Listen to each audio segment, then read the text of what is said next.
Guten Tag, mein Herrs, wie geht es Ihnen, you sons of bitches? If it's naughty to rouge your lips, shake your shoulders and twist your hips, let a lady confess I want to be bad. If it's naughty to vamp the men, sleep each morning till after 10, then the answer is yes, I want to be bad.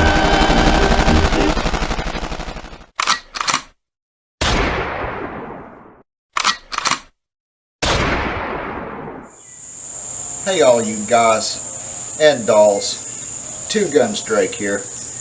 And if you ever wondered what I did before I became a Prohibition-era motorized bandit, well, I learned my trade as many did in the trenches of World War I. That's right, today I wanted to show you around my World War I kit. Like I've mentioned in previous videos, we do some World War I reenacting, living histories and whatnot. And we actually have a pretty unique impression. A lot of people play the Big Red One, 1st Infantry Division. You know, different well-known units like that. Ours is pretty distinct. We portray the 11th Engineer Regiment, which was the first U.S. soldiers sent into World War I. They were the first U.S. soldiers deployed to France. Some of them were sent in 8 months before the 1st Infantry units arrived. And the 11th Engineers, their job was to go in, help shore up, help build the trenches, help to put up telegraph lines, and especially to build railroads, because the 11th was a railroad unit. Most of them were railroad men. You go down the roster of the men that were in the original 11th in World War I, you'll see train or locomotive engineers and brakemen, firemen, railroad bulls, road crew, lot of previous road crew, engineers like the digging and building kind, not the choo-choo kind. Yeah. Their job was to go into France and help the French build railroads up to the front lines so supplies and men could be brought in.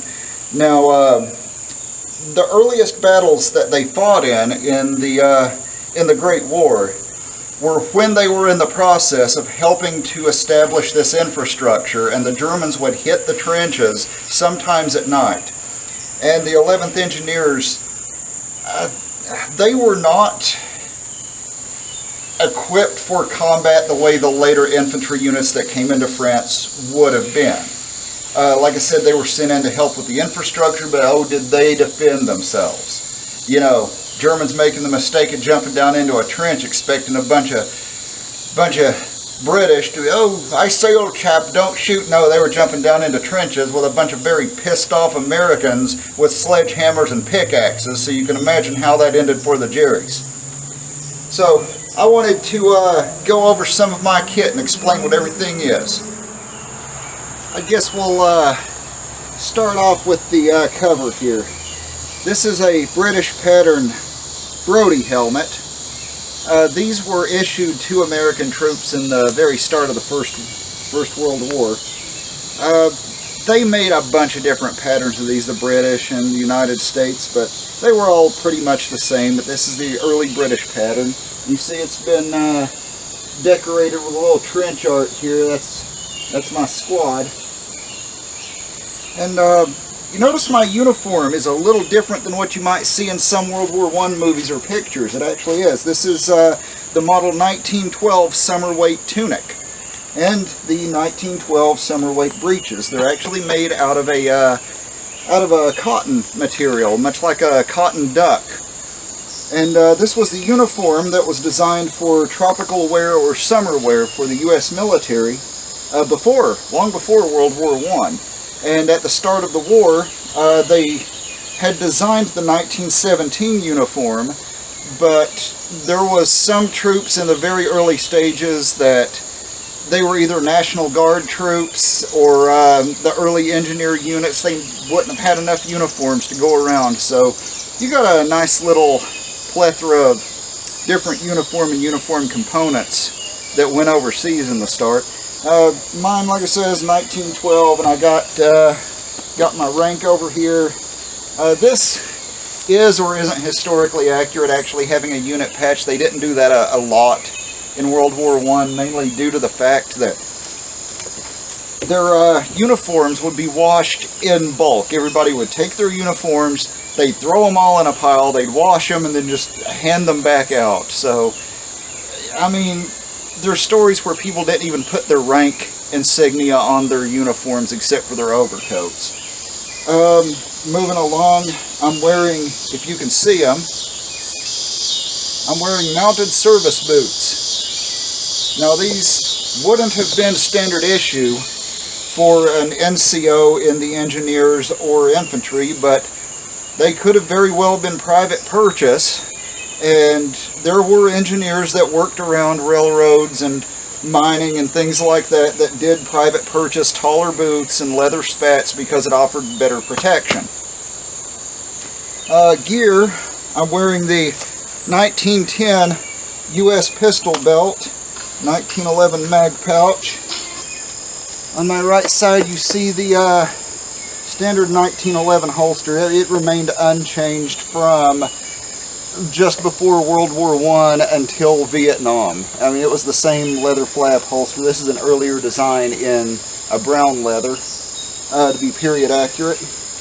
On my other side, you see the 1910 canteen and canteen cover, and this does have the period accurate canteen cup in it with the folding handle. I have a set of wire cutters for traversing no man's land, as my unit does do some trench raiding, as you saw at the beginning of the video. And just in case we close in with those Germans, I have a hand-forged trench spike here. This is much like the French nail knife, but with a wooden handle and a D-guard. Now, holding all of this up is, I believe this is the 1905 pattern Mills suspenders, made for the Mills gear, which predated the 1910, 1917 web gear and the haversack. But once again, it's something that was still in service. And so engineers, if you're on engineering detail, if you're out doing a lot of work, you're not going to be carrying your full combat load. So seeing guys with the old Mills suspenders with their pistol belts would have been historically accurate to a degree.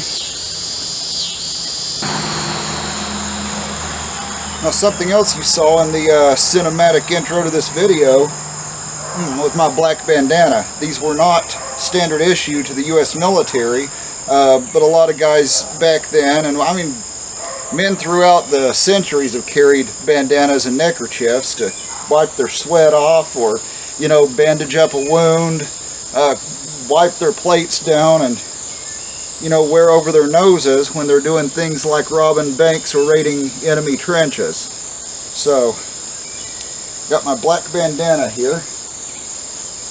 And if you're a fan of the channel, if you've been with us a while, then you probably recognize the shotgun from the intro.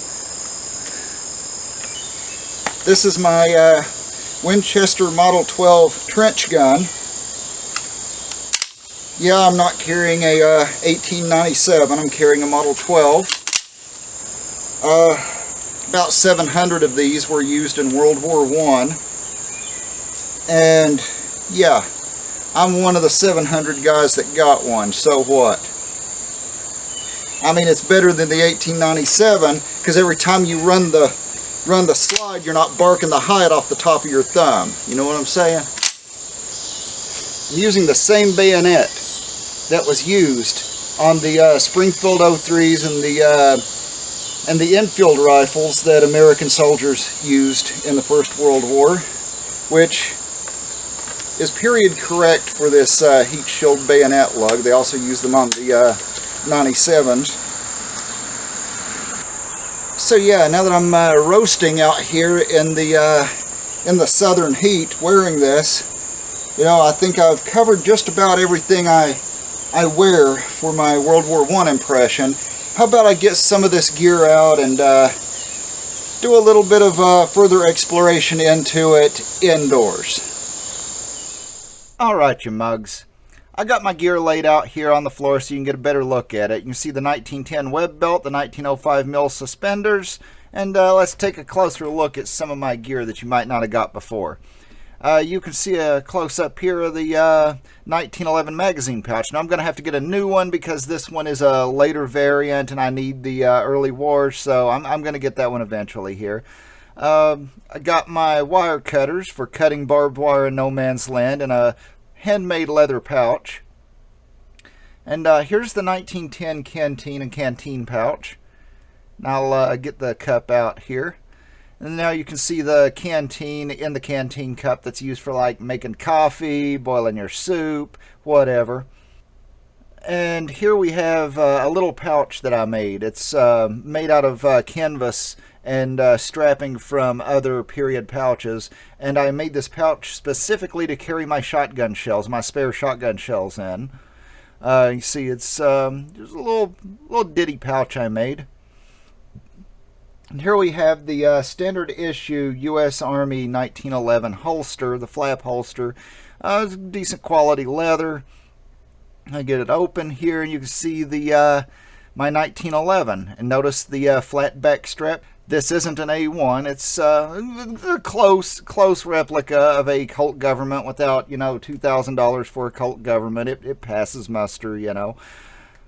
And here we have another handmade pouch. I have a handmade scabbard for my trench spike. Got the little leather ties on it instead of a snap. Make it more period accurate.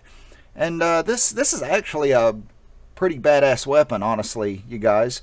I made this myself out of a carbon steel, like really heavy. It's probably D2 steel drift punch that was 120 years old, and I set it in the wooden handle. I made this thing the way they would have made trench knives, trench spikes in the trenches. I actually made the handle for this and the D-guard, and then I took the spike to a bench grinder and ground it down to a needle point and then case hardened it.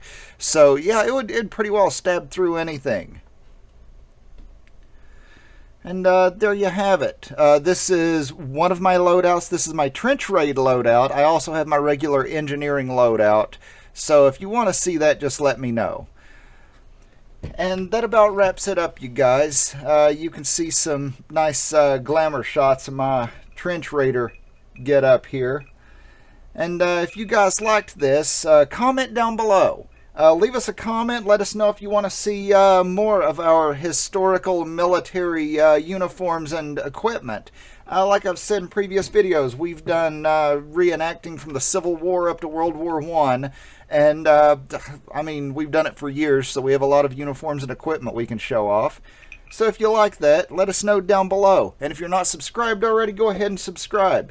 Ring that bell so you get notifications when we post content like this. So that about wraps it up, you guys and dolls.